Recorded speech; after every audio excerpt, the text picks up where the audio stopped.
Good evening and welcome to Cafe Lena. Thanks for watching this live stream production from Saratoga Springs, New York. These live streams are made possible by the generous support of the Sarah B. Folk Charitable Fund and by our community of subscribers. Special thanks to our Virtuoso level subscribers and lifetime Cafe Lena members. By buying a ticket for this performance, you're supporting independent music and the mission of our historic nonprofit venue. Enjoy your front row seats for this show, live from Cafe Lena.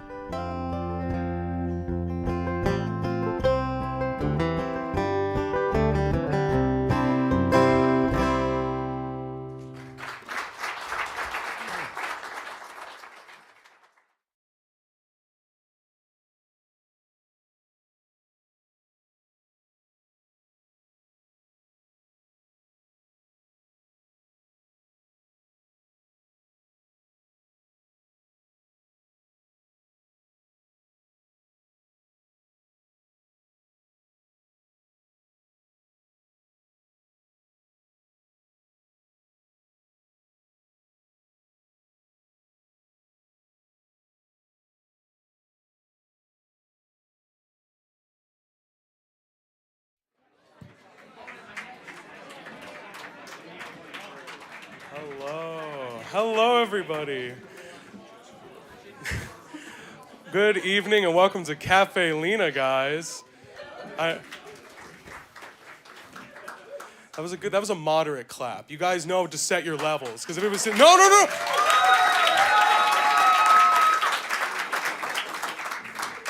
You guys stink. You guys. Well, welcome to the cafe. Not to insult you guys, but there's just so much energy with the flurry in town. I don't know what to do. Now, for you flurry goers, you might already know tonight's act. For you non-flurry goers, you might already know tonight's act. If you bought tickets, you already know tonight's act. But ladies and gentlemen, you haven't experienced tonight's act. He's not just going to sit up here and play you some old blues songs. He's going to spin you tales from the American storybook. He's going to sing to you things, and you're not just going to hear them, you're not just going to think, wow, that's catchy. You're going to go, wow, that hits. He understands, he gets it. Ladies and gentlemen, tonight's act is no stranger to the blues. He lives them. I have no better things I can say about tonight's act other than just, I can't wait to get the show started. Ladies and gentlemen, without any further ado, Reverend Robert Jones.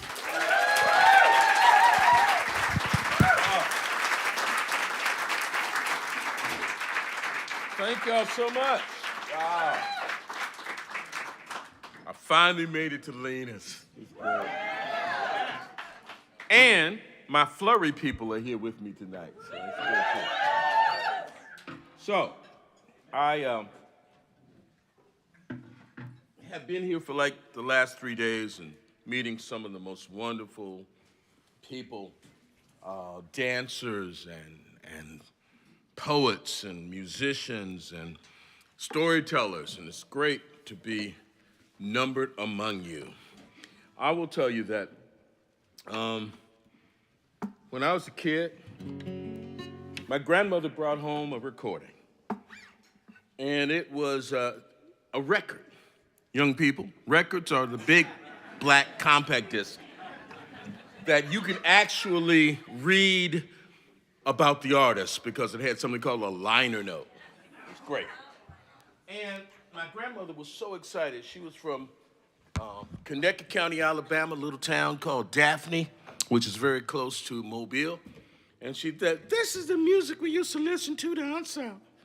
And she was really excited. She brought home this record, and it was Sonny Terry and Brownie McGhee. Yeah. I said it before, two men who supposedly had disabilities. Brownie had polio as a child, and one leg was shorter than the other. And Sonny had been blinded in an accident, I think around the age of 8 or 9. And so both of them supposedly had disabilities, but they took music and made it into great ability. And when I was listening to that record, I got hooked.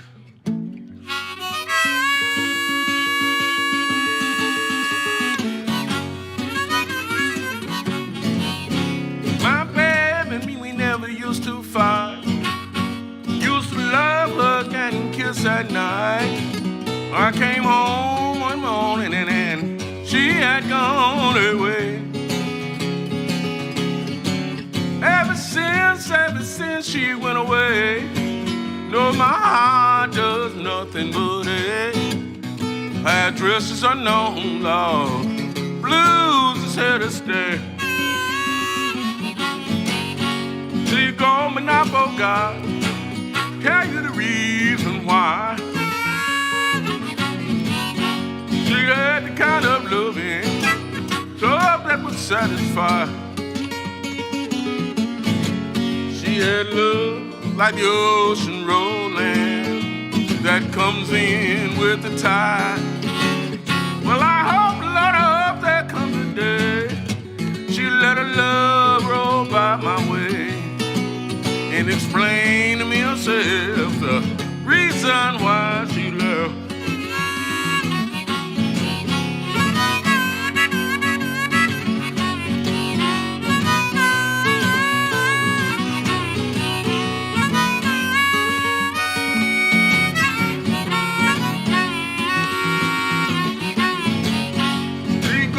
I forgot, tell you the reason why. She had the kind of loving, love that would satisfy. Well, she had love like the ocean rolling that comes in with the tide. Well, I hope, Lord, I hope there comes a day she let her love roll by my way and explain to me herself the reason why she left. And explain to me herself the reason why she left.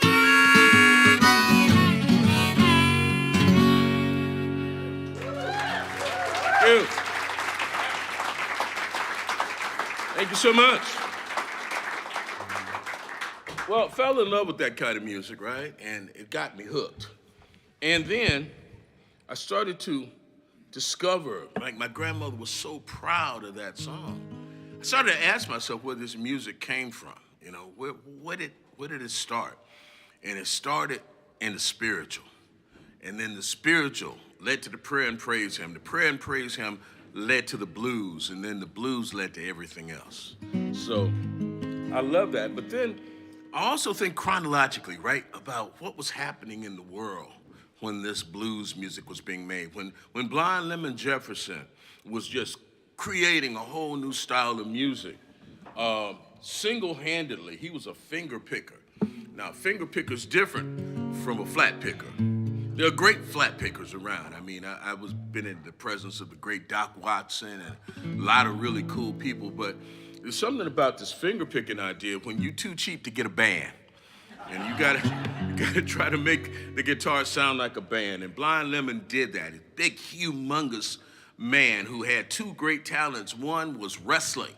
Apparently, if he could get his hands on you, you were done. He was born blind, but that didn't stop him from like pinning you to the ground. But the other thing that he did well is he played these little tiny parlor guitars and got the most out of them. And he did songs like the One Dime Blues.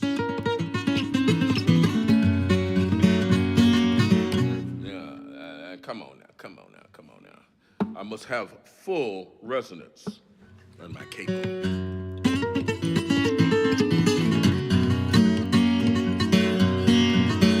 Well, I'm broken, I ain't got a dime. I'm broken, I ain't got a dime. I'm broken, I ain't got a dime. Everybody has hard luck sometimes. I was standing on East Carroll Street one day. Lord, I was standing on East Carroll Street one day. I was standing on East Carroll Street one day. One dime is all I had.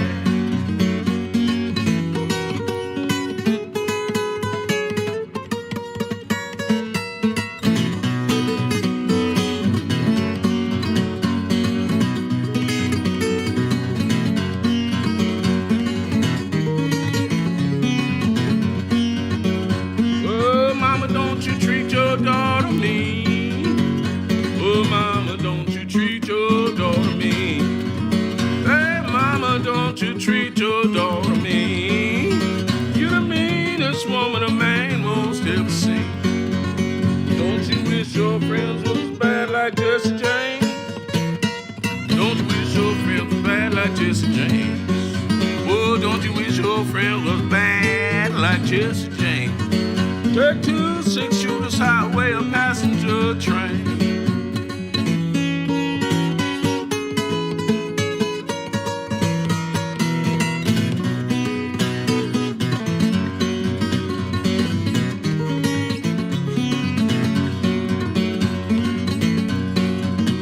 One thin dime was all I had. One thin dime was all I had. One thin dime was I had. And it left me cold and I bought the morning news. I bought the morning news. I bought the morning news. And I bought a cigar too. Thank you. Oh, thank you so much. Tells you a little bit about the blues, and it tells you a little bit about inflation, right? So, 1910, that's when Lead Belly and Blind Lemon were running up and down Texas, just making music all over the place. Blind Willie Johnson, well, not Blind Willie Johnson, he's in another part of Texas, but Blind Lemon Jefferson went on to become like the most famous guitar player around in his generation, and Lead Belly ended up in prison because Lead Belly was always willing to fight, and he could not back down from a challenge. Also in 1910, something very cool happens, right? This guitar that I'm playing is very much connected to 1910. And I like to show it off because I love it. It's cool guitars. It's got pinstripes. It doesn't have pinstripes because I'm from Detroit and we wear pinstripes, but that's another story. And then it has 1910 inlaid in the 12th fret, and it's got a picture of a house inlaid in the headstock. And whenever I used to go places, people would always say, "How's Detroit?" Because that's where I'm from, right? How's Detroit?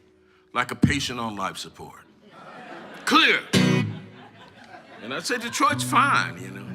What about the crime? Detroit crime is no worse than New York crime or Texas crime. Crime is crime, right? So I started to think about that. I'm sort of representing my city no matter where I go. And my guitar is, well, part of that representation. So I wrote this song.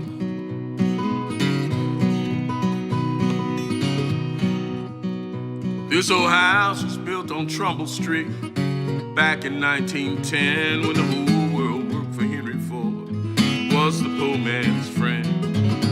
Detroit money built it, but it outlived the fame of that city that put the world on wheels and gave Motown its name. But when you come from Detroit, you have to know, my friend, you cannot surrender and you cannot give in.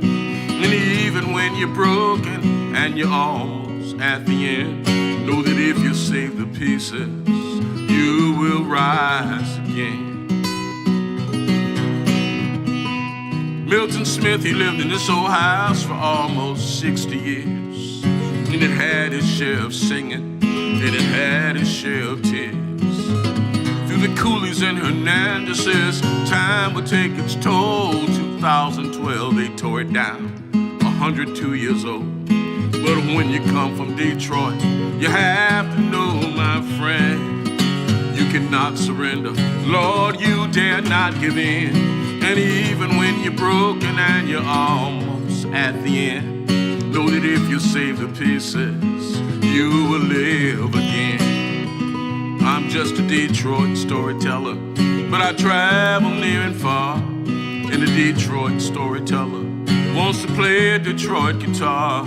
So I met a builder named Zimnicki, a man of awesome skills. Arch tops, flat tops, ukuleles, ain't nothing he can't build. You say, I got something I want to show you, I think it's kind of sweet. See, I built this from this old house that used to stand on Trumbull Street. I used maple from the floorboards and walnut from the shelves. The top is from a ceiling joist that I cut and cleaned myself. Now I play a Detroit guitar made of 100-year-old wood. And I got to tell you, she sings mighty good. 'Cause when you come from Detroit, you have to know, my friend, you cannot surrender, you dare not give in. And even when you're broken and you're almost at the end, know that if you save the pieces, you will sing again. Know that if you save the pieces, you will sing again. Thank you so much. Thank you